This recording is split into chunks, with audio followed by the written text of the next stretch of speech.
The end of baseless hatred, the conclusion. I need you to buckle your seatbelts and get ready. But in order to get to the end, we have to go back to the beginning to once again meet our friend Marcion. Can we ever get rid of Marcion? Can we ever stop talking about Marcion? I know, but I want to touch on one lasting influence of Marcionite heresy, and it may sound possibly a bit shocking to some, that's okay, but he had something very important to do with the formation of the New Testament. We're going to use that language specifically, the New Testament, and ultimately, even in the idea that this amazing book of Scripture, the New Testament, has been corrupted into a replacement theology framework. Even today, there's subtleties of that. But we'll recall Marcion, right? Who remembers Marcion? Good. If you don't, you got to go way back to the beginning of this series and you need to learn about him because it's very important. 2nd century, he taught some version of replacement theology, but not really that because the Jews weren't replaced. They were just absolutely eradicated. They didn't matter. The Jewish God didn't matter. That was a different God. The Jewish scriptures didn't matter. That was a different God. He took out the Gospels. He kept some of Luke. He took only Paul's writings, removed all the references to Israel, basically erased and eradicated them. And we've talked about how central, how influential Marcionites' heretical teachings were in history because they required a church response. They required a condemnation of the Marcionite heresy. Why? Because Israel was still around and Israel had to be in the story. And the Old Testament, it had to be in the story.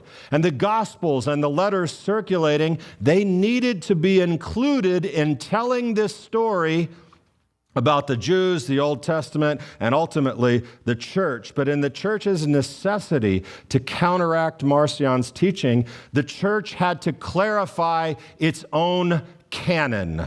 You know what canon is, right? The collection of authorized writings. So first thing, Marcion required the church to do that. He didn't say that. It was a required response on behalf of the church. And they said, no, the Old Testament is still there. It's ours, but we will interpret it only in the light of Jesus. That's how we're going to use that. Secondly, they had to decide which of the many writings that were circulating were going to be a part of the authoritative scriptures about Jesus and the apostles. So through the 2nd and 3rd centuries, that's what was happening. The New Testament was being formulated. And by the 4th century, the church had basically finalized the 27 books of the New Testament, okay? To go along with, by the way, the Greek translation of the Hebrew Bible, which was called, for bonus points, the Septuagint. This was now the Christian Bible, Septuagint and the New Testament. But it wasn't that simple because while this may seem like a victory for Marcion, a victory for the church over Marcion, we have a difficulty. The Old Testament was kept, right? We kept it around. But in practice, even in that name, which by the 2nd century, it was referred to as the Old Covenant, right? The Old Testament, the very act of labeling the two parts of the Bible as Old and New, that way of theology was taught and ended up solidifying a sense of division between these communities. And it was, in essence, a subordination. The Old Testament, it's important, but it's not equally valued revelation, really. Let's be serious. It's preliminary. It's something that needed to be transcended. The New Testament, on the other hand, now that's the church's book, right? That's the one. That's the document of the new people of God. The final word in many interpretations, that superseded the old word. And an interesting development then in the idea of supersessionism, because now not only is it a collection of ideas, the very texts that are being read are solidified into this replacement theology framework, old, new. And as we've discussed, these early church figures, influenced by the earliest ones, Justin Martyr and others, they had already proposed this idea that the Old Testament and all of the things there about the Jews and all this, they were figures and shadows, right? Figures and shadows, allegory, illustrations of what would actually be the types and shadows later fulfilled in Christ, in the church, and in the New Testament. And so once those things were fulfilled, their connection to the Jewish people, that doesn't matter anymore. For instance, the temple sacrifices, we have Jesus' sacrifice. That supersedes, that's obsolete, this Jewish temple. The Sabbath rest, no, that's done by Jesus. We come now into this salvation is rest. So the literal Sabbath keeping, that's unnecessary for Christians. We don't do that. The land of Israel even, it might be seen as a symbol now of heaven, Israel. So the Jewish tie to the physical land, that's irrelevant. And so we've discussed extensively already that the interpreters increasingly read the Old Testament as a Christian book now. It was their book aimed at primarily revealing who? Jesus. And what? The church. That it's all over the New Testament or over the Old Testament if you just read it right. So no, it's not a statement of God's ongoing covenant with Israel. That's something else that's gone. We now have this new pointer. Now there's an obvious danger, very obvious. If the New Testament was the final word on truth, what we find there are some very unseemly comments about Jews, don't we? You know the ones that I'm talking about. They're used by every anti-Semite on the face of the earth. His blood be upon us and our children. We have the passages in the New Testament that could be seen as criticizing Jews. We have, the Gospels where Jewish leaders oppose Jesus. And of course, our dear brother Paul and his letters where he mentions Jewish unbelief. What happens is these texts now in this authoritative text become used as weapons against the Jews. The New Testament as weapons against the Jews.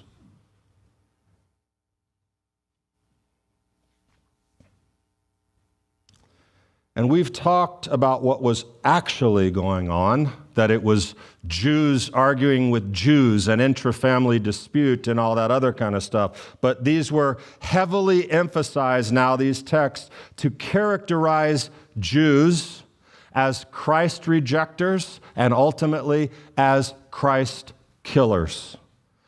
All Jews, though, all Jews, forever, not just those Jews, all Jews. And so with the canon fixed and the church now firmly Gentile, the Bible was presented as if it taught that the church is the rightful heir to all of God's promises, and the Jews, they are just the stubborn losers of history. That's just that.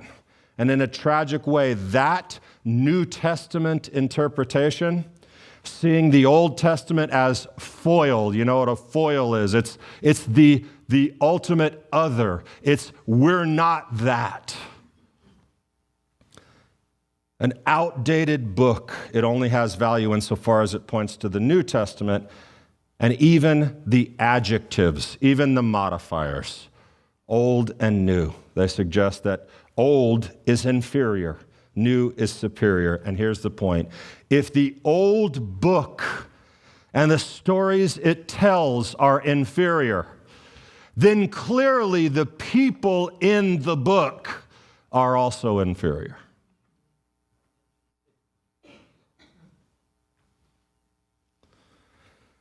So supersessionism, by this point, replacement theology, supersessionism is superset. Okay? It is the way. It is the way of thinking. And we've seen how the church, and I use that, I know that term is today has a very different, you can't say the church today. There are so many denominations, so many different things. We're talking about the earliest form here. But we talked about already how a few kinds of supersessionism, right? Punitive supersessionism, where the church saw that the Jews were lower than common and they deserved every punishment they talked, that they received. We talked about economic supersessionism, how, Israel's role, it was temporary by design in the economy of salvation. They're supposed to go away. But there's an even more subtle form that shapes today's church. And that's what we need to finish up with today. And I'm going to tell you in advance, it is a lot to digest. So you're going to have to pinch yourself when you fall asleep, because I want this going into your brain and down into your heart so that it can come out of your mouth when it's needed. It's the last one. Got to make it count, right?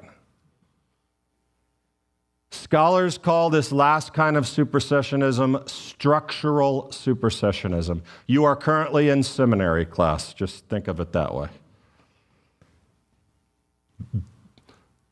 A seminary that teaches actual truth. Not all of them do.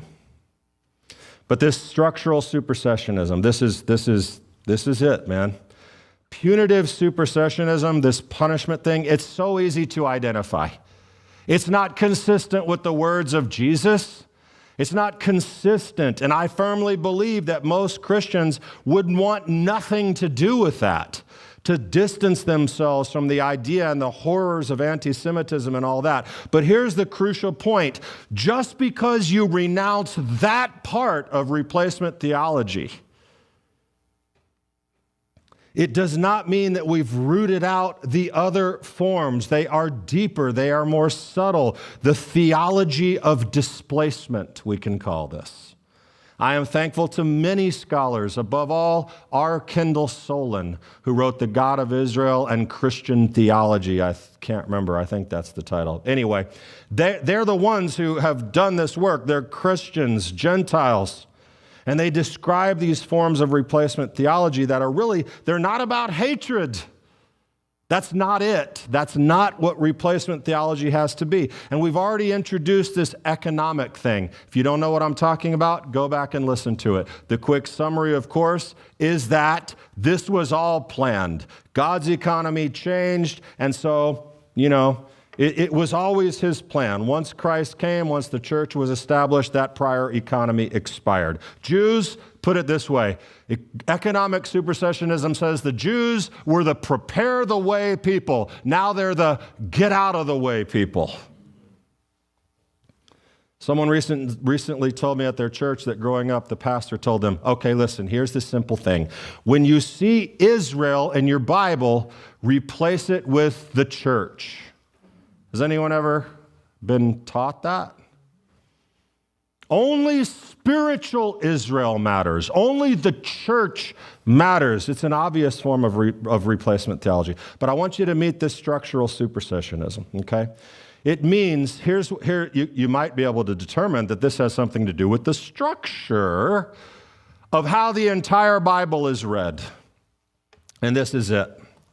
The overarching story that is told primarily by Christians about God and salvation, it effectively ignores all of the existing promises to the Jewish people, and I'll put this in plain terms. Pull that up for me, that first slide. I don't know how much of it you'll be able to see, but I want you to think about the typical way that the story of the Bible is summarized. It often goes like this. God created the world. There was a big problem that happened right away. There was a falling.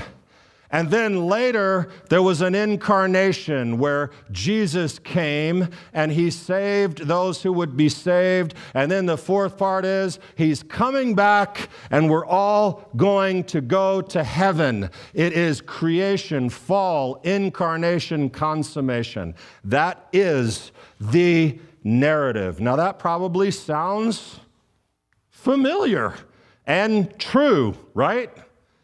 And it is true. In a cosmic framework, in the big picture thing, this can work. But do you notice anything that might be missing from that narrative? Go to the next slide. Where is Israel's story in that structural reading, in that narrative? It is not there. Where is the calling of Abraham, the Exodus, the Sinai, Mount Sinai, the kings, exile, the prophets of Israel, the return, the Messiah of Israel, the nations coming alongside the Messiah of Israel, and even the specific role of Israel in the future? The entire storyline just falls away from this structural reading of the Bible. A large portion of the Bible after fall just falls into, and after many ages of dealing with sinful people, bam, got that done, Jesus showed up. That's a lot to exclude.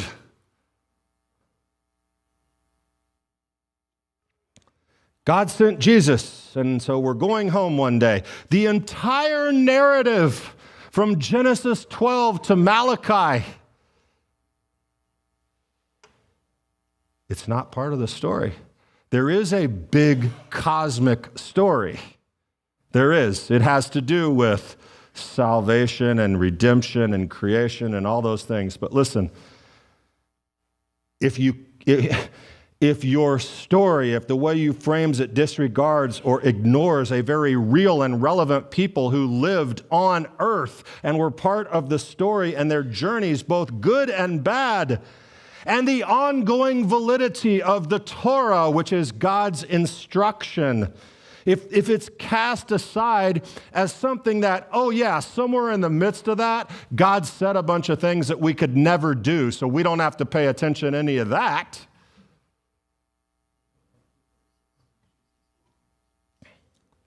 It's a narrative structure, and in it, Israel serves one purpose. What is their purpose? To bring the Messiah.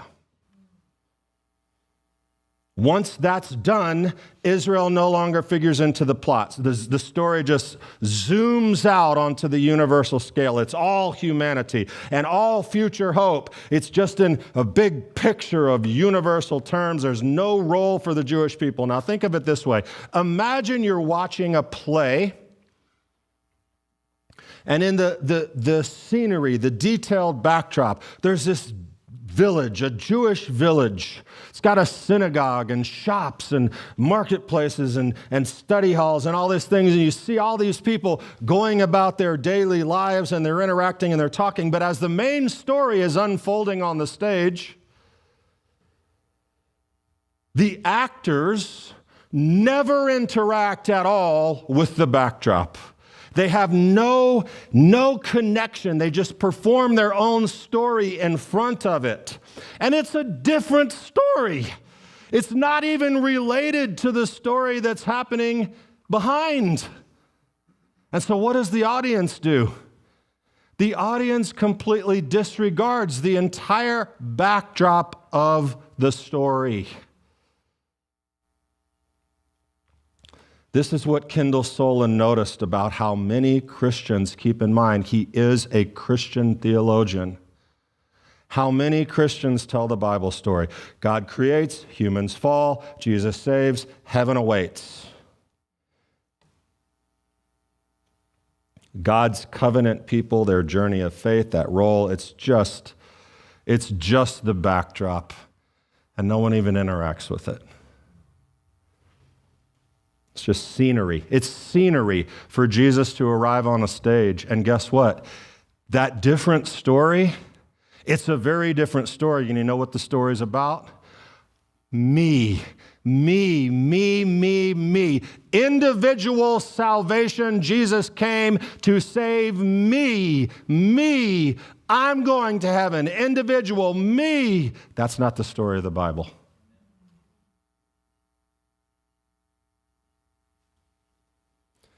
As Solon puts it, the history of Israel becomes a prefiguring of redemption, and that's it. And listen to this.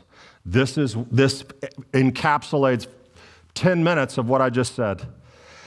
He says, the outline of, one could tell the whole outline of Christian salvation history without ever mentioning Israel in any substantive way, and it would not change a thing. It would not change anything about the outcome of the story.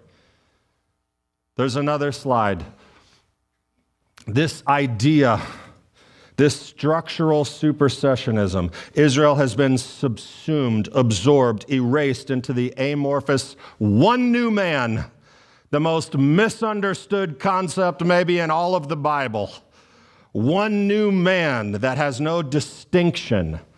And yes, okay, all right, back up. We got a genealogy.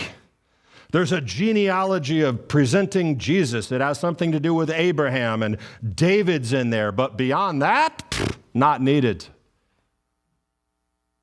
The structural narrative created this disconnected second story when really, if you read the Bible, it is one consecutive story of God. But it includes everything in the Bible, and especially the people of the book.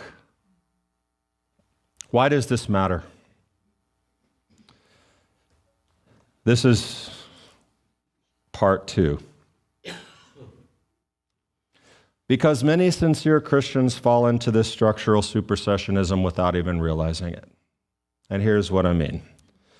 As I've thought through this series, the ideas that the church fathers presented of, Israel being replaced and economic and structural, the story is really about Jesus coming to save me. I've thought about it. I've considered it. I've realized that many disciples of Jesus who hear this would say, and? So what? Yeah, that's the story. That's right. What of it?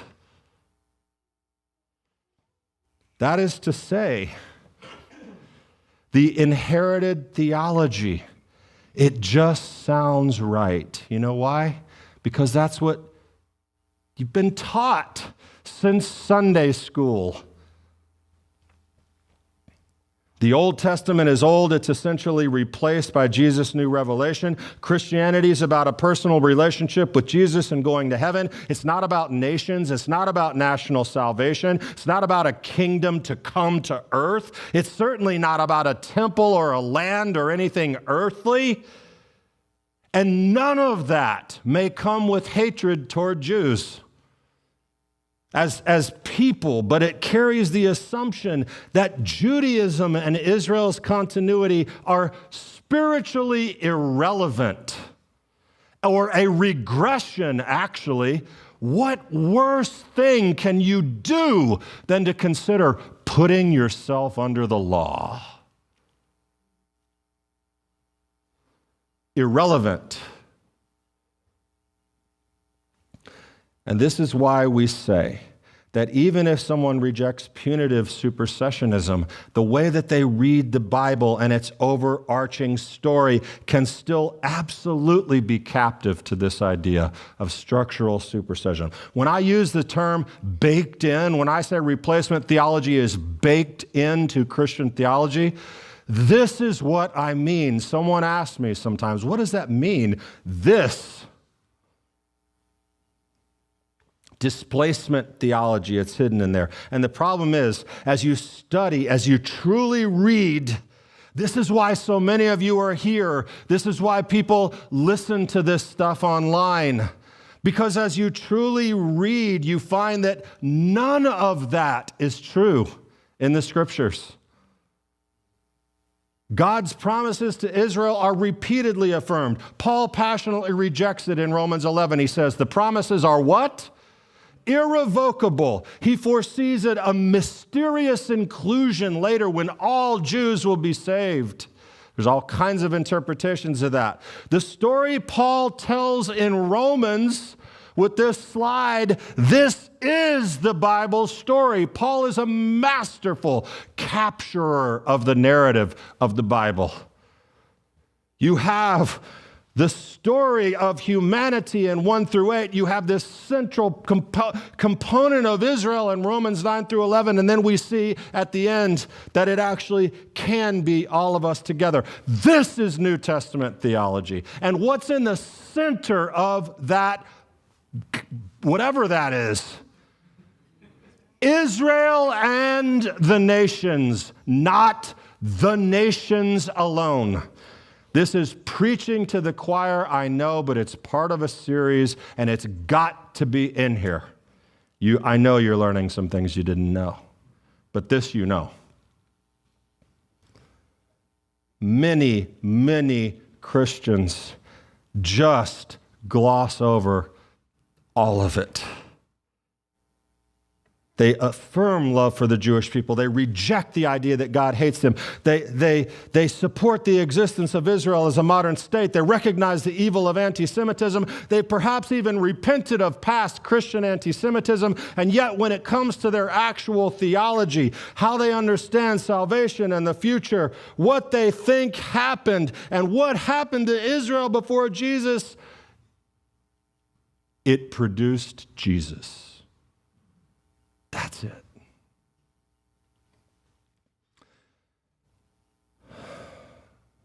We have unknowing perpetuations of the old replacement theology, which are very common to all of us.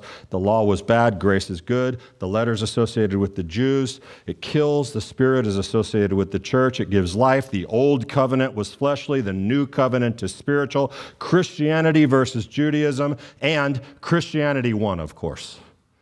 End of story.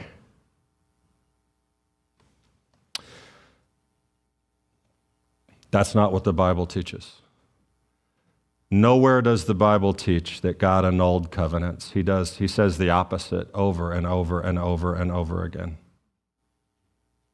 The new covenant is about, what's the primary recipient of the new covenant?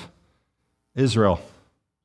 Read it again, Jeremiah 31. Yeshua didn't come to abolish anything. The apostles continued to go to the synagogue, and they saw inclusion of Gentiles as an addition to Israel's fold, not a replacement. The New Testament ends in Revelation with imagery drawn from Israel's tribes and fulfilled prophecies about Israel's Messiah. And so this notion we have that the coming of Jesus meant God changed his mind about Israel, do you realize, we've talked about this before, do you realize how incredibly dangerous that is? Here's why. Because God's covenant with the patriarchs in Israel were described as everlasting. If we were to say that God reneged on those, we face a serious theological problem, because here is the challenge. If he can break his word to Israel, who else can he break his word to? Everyone, including all those who follow Jesus. I mean it. If, then. No way. God would never break his promises to the church because of Jesus. I want you to think about something for a minute. God appeared to Israel on Mount Sinai in cloud and glory. He traveled through the desert with them. He chose them. He brought them into the land. He blessed them immeasurably in so many ways. He called them his segulot, his beloved, his bride, his sons. And you're telling me that if he will abandon them, he won't abandon you because you said one sentence about believing in Jesus? Give me a break, man.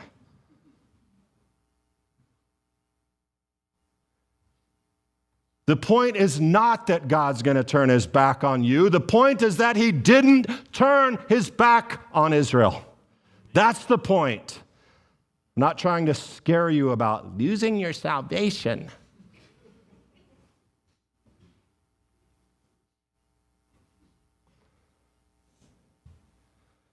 Okay, all right.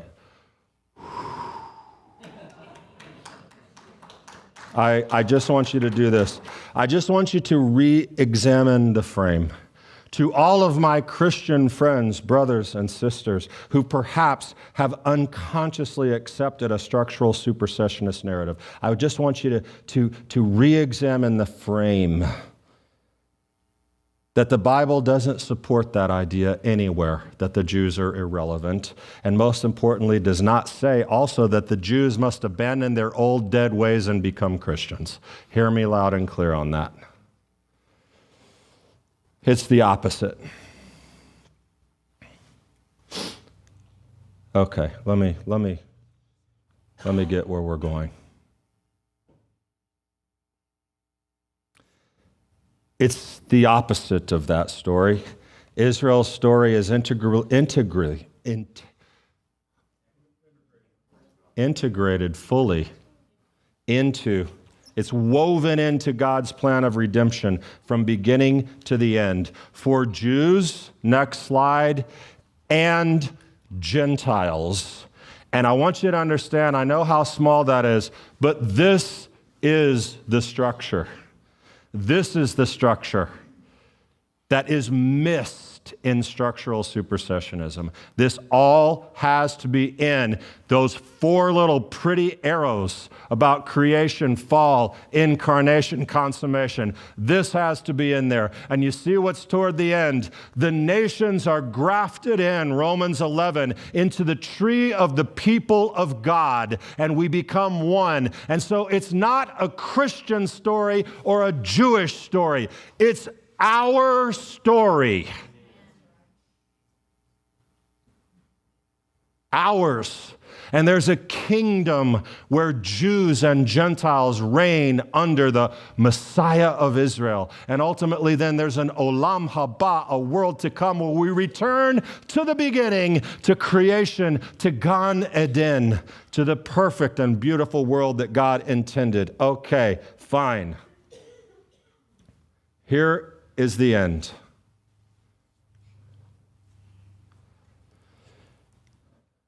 There is a legacy that must be acknowledged and overcome. From the 2nd through the 5th century, this is where it all got going. That's why we call this the roots of Christian anti-Semitism. Anti-Judaism that became anti-Semitism. And it became a system, a fully developed system that harmed Jewish people and distorted Christian theology. Now listen, I've decided to end the series here. We've got to get into Elul. We got to start correcting our souls. There is so much more, obviously, that I could say, but you know it. You know what happened. We've seen it, how the parting of the ways led to this mutual estrangement, but especially how the church's increasingly negative view of Jews, once it gained that imperial power, how it became such a hateful rhetoric to Jews. And most of all, I want you to hear this term, it's very controversial. All of it is theological mythology. It's not real. It's not real. Theological myth. That's what was created. By the end of the patristic era, supersessionism was in there, man. The Jewish people were relegated to despised status in Christian land, sometimes physically attacked, almost always socially and legally disadvantaged. There's so much I want to say, but you want to understand some of the stereotypes of Jews about their money and how it's because they didn't have any other options for work. That's all that they could do was lend money, and it made people hate them. If you know the history, you can understand so many things. But the idea that Jews were Christ killers, this is a bunch of what I just have not gone on to, maybe another series, another time. But their continued resistance to conversion, this was a sign of their utter hardness. And the stage was set then for what would come in the Middle Ages, which was a God-forsaken idea called the Crusades and pogroms and everything else, the tragedies, the Crusades, the expulsions, the ghettos, and worse, that.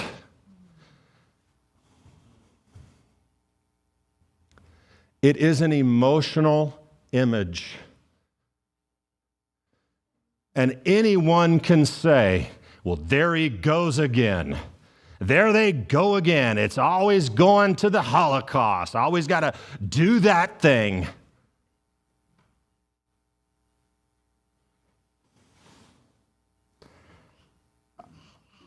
I want you to understand, though, even in these dark times, God was not without a witness. You know who his witness was? The Jewish people. The enduring presence of the Jewish people and the nations that stand with us. And if I'm not careful, I'll lose it and slobber blubbering tears all over. So I want to hold it together here. Through all of it, we persist. And people call us cockroaches and swine and vermin and parasites. Somebody wrote on one of our YouTube videos, swine.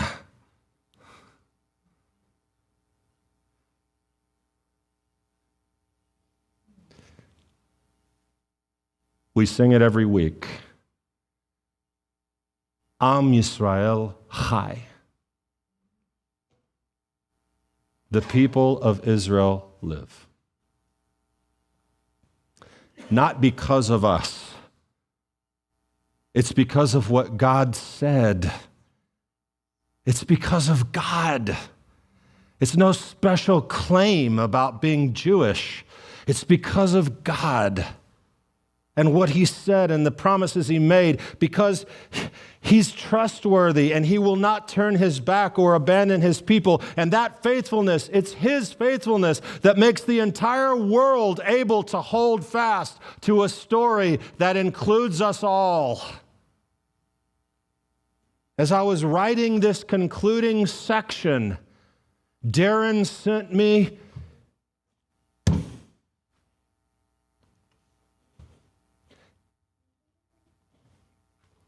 the screenshots from YouTube of the people saying the things that they say about our videos that are just trying to make an impact, trying to correct, trying to redirect, saying things like swine and I can't wait till you get what's coming to you and we will withhold mercy.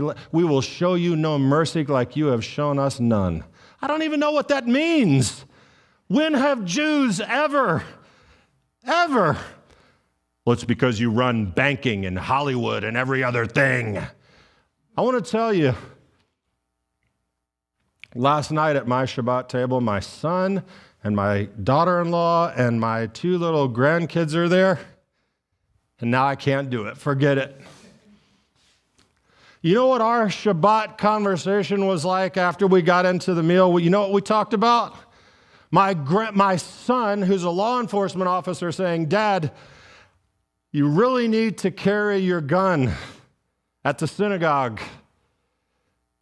Dad, I'm on TikTok. I'm not on TikTok. TikTok is the most influential young people's social platform that's out there. Do you want to know what my son told me? He said, Dad, they're translating Hitler's speeches into English. And everyone loves them. And the comments are saying things like, he was right. We should have listened to him. Hitler.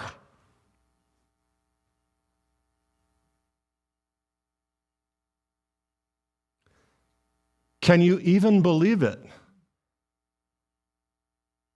Can you even believe it?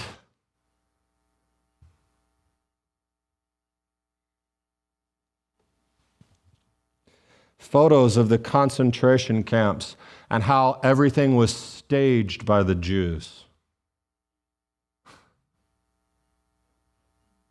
All of the conspiracies. Can you comprehend it? Why do we need a series like this? What are we supposed to do about it? This slide, on the left is the picture of pure hatred. On the right is a statue called Liberation that's found at a Holocaust museum, which is an American GI going in and carrying out a survivor from a concentration camp. Kelly's grandfather was at Dachau. He saw it. He liberated it.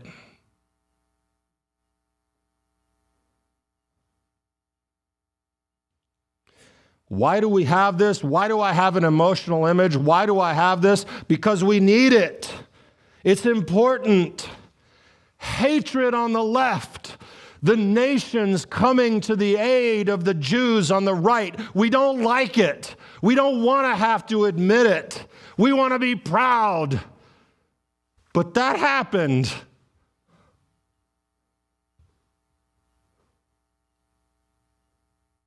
Why?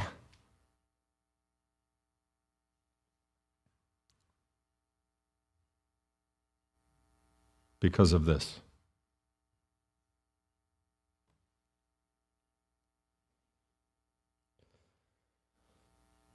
Had it not been for the nations coming in, how many more would have been slaughtered?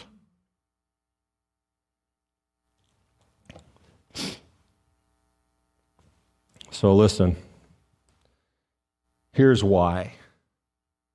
Here's why I did it. Because I never imagined I'd live in a time like this. I really didn't. When we said never again after the Holocaust, I believed it. I never imagined society could become this. But we are once again at a place where we need the nations to carry a Jewish truth, to carry a responsibility to actively reject and undo this legacy. Please. It's not just obvious hate, but it's deep theological roots. And as I said from the beginning, you need to know this. We are called to bear witness. And when you historically witness this, these seeds planted, watered, nurtured to full blossom, you get it. You get it. The long-term consequences, they've been horrendous. Rivers of tears and blood in Jewish history. A church impoverished, separated from its Judaism. But we have the opportunity in our generation right now to do something. I don't know how it will present. I just want you ready when it does. That's why. The sign that Constantine saw in the sky at the battle was a big cross, and it said, "In hoc signo vinces." In this sign you will conquer. Can you imagine for a moment if Constantine had instead seen a Star of David in the sky?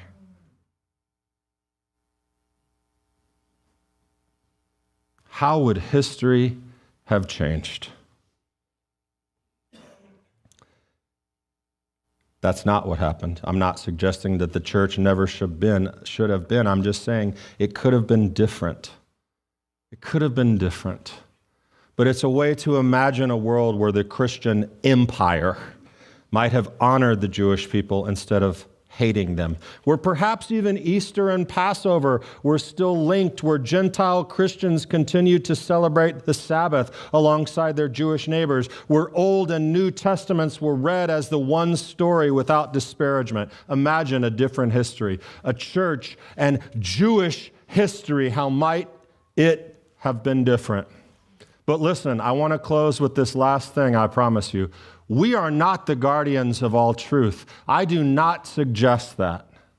I am not saying that I am incapable. I am highly emotionally tied to the subject for obvious reasons. Russ Resnick, a Messianic Jewish pioneer, wrote about the church fathers, and this is hard, but he wrote, if men of such deep conviction and commitment as the church fathers could have such a profound blind spot, so can we. How do we guard against it?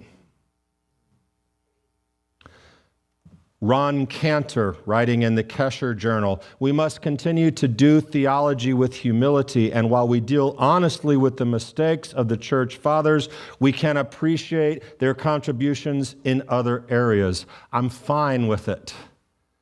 Romans 11, Paul points out that pride and conceit leads to spiritual blindness. So we have to offer correction and humility, grace, gratitude for what we've learned. All of this, as Paul says, above all things, as much as it depends on me, I will be at peace with all men. I've just absolutely blasted you with information for 6 sessions. I appreciate you dialing into it. I appreciate you listening to it. I want you to share it. I hope that it can get in and stay there. And as I've said, when it's ready, I pray you'll use it for good. May the Lord continue to enlighten us. May He continue to give us hearts that reflect His faithful love, His baseless love.